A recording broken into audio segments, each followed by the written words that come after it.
Hi guys, this is the third time I'm trying to make this video. The first one wouldn't upload, the second one just quit recording on me.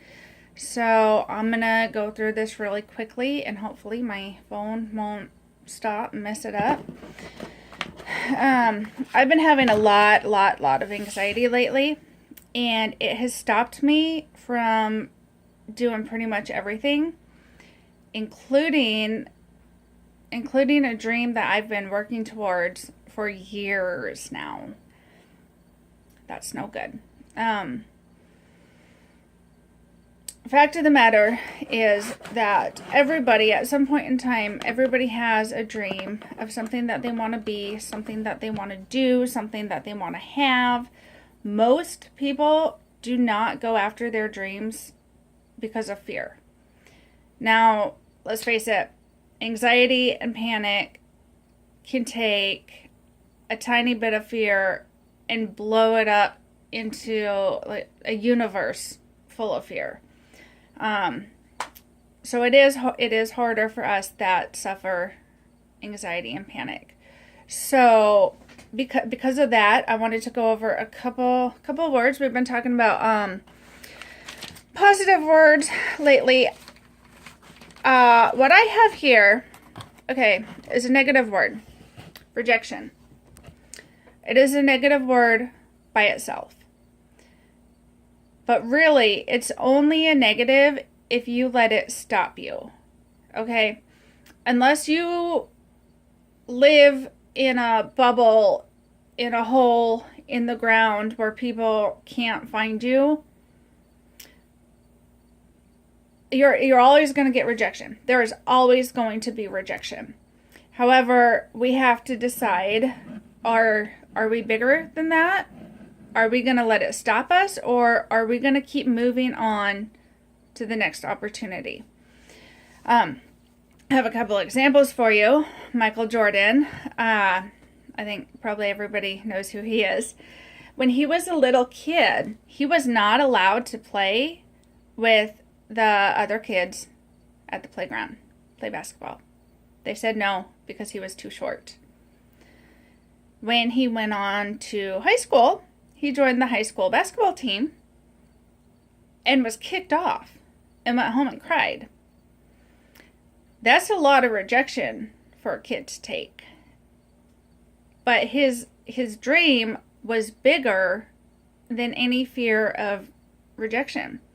You know, he could have took it to heart and let himself believe, I'm not good enough, I can't do this, I'm not meant for this, and went on to do something else. Who knows what he would have done? You know, maybe he would have went to college, maybe he would be working at McDonald's, who knows? What he wouldn't be doing is his passion, his dream, what makes him happy.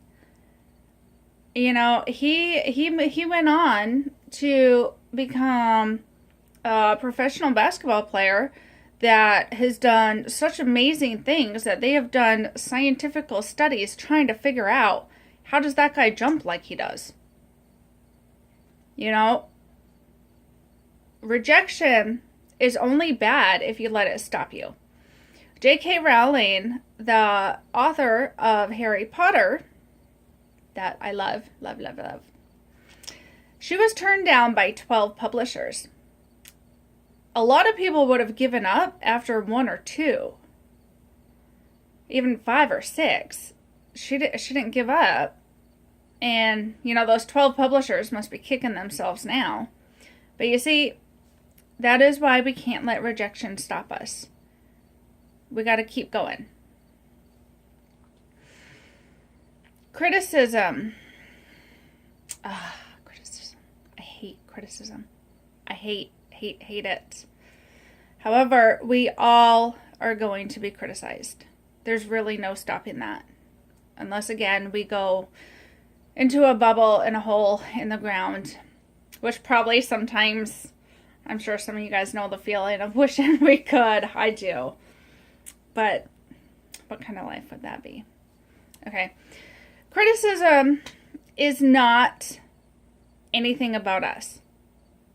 Criticism is somebody else's perspective, which usually is a perspective that is not based on all the facts. I have another famous person example for this. Tony Hawk. Tony Hawk is a retired professional skateboarder.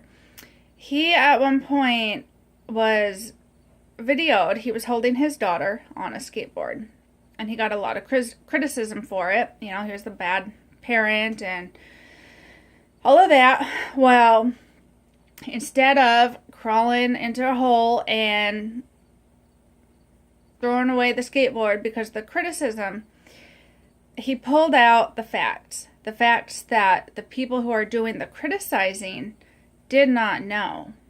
And honestly, a lot of times if people know the facts, they won't accept them and they'll continue to criticize.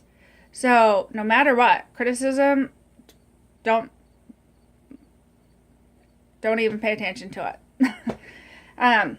But okay, so the fact with Tony Hawk is statistically, and this has been proven with studies, any normal person has a higher chance of falling while walking down the sidewalk than Tony Hawk has of falling on a skateboard.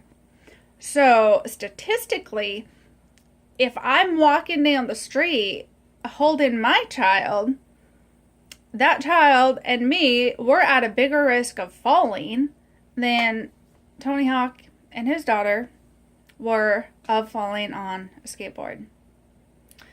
So, perception that other people have and the criticism that comes from it is not always accurate, and we shouldn't put so much stock into it. We shouldn't put so much stock into what other people think.